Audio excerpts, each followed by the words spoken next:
Imaginons que je sois propriétaire d'une usine de vélos et que je veux éprouver l'endurance de ma dernière production. Je réunis alors un groupe d'employés et je leur confie une mission.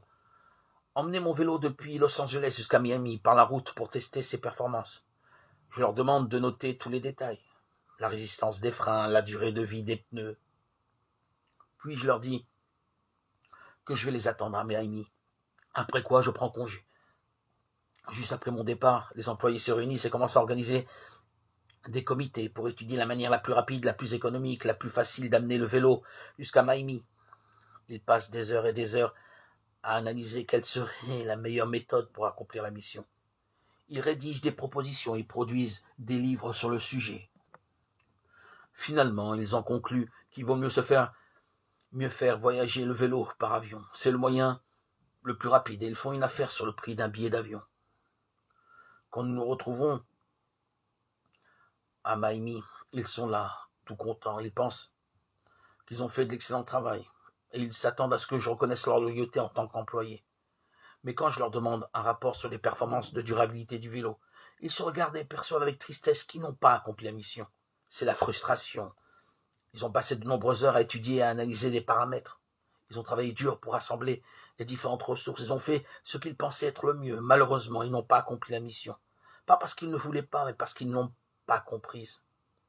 Quel est donc le plan divin au sujet de la mission? Le Seigneur aurait pu faire proclamer sa parole par les anges, exemple de péché.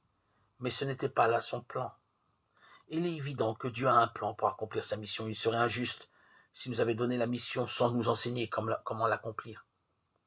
Il ne s'agit pas d'inventer une méthode pour faire ce qu'il nous a déjà enseigné. Il nous a enseigné que nous recevrons de la puissance quand l'Esprit Saint viendra sur nous. Et nous serons ses témoins à Jérusalem, dans toute la Judée et en Samarie jusqu'aux extrémités de la terre. Acte 1, 8. Être un témoin est un attribut propre aux êtres humains. Les animaux, les objets ne peuvent témoigner. Un témoin, c'est quelqu'un qui dit ce qu'il a vu ou vécu. Jean déclare ce qui était dès le commencement, ce que nous avons entendu, ce que nous avons vu de nos yeux, ce que nous avons contemplé et que nos mains ont palpé. Il s'agit de la parole, de la vie, car la vie s'est manifestée, nous avons vu, nous rendons témoignage et nous vous annonçons la vie éternelle qui était auprès du Père et qui s'est manifestée à nous. 1 Jean 1, 1, 2. Ainsi, quand Jésus a donné à ses disciples la mission, quelques instants avant de monter au ciel, il leur rappelait quelque chose qu'il leur avait déjà enseigné avant sa crucifixion.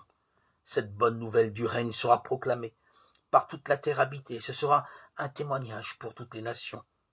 Alors viendra la fin. Matthieu 24, 14.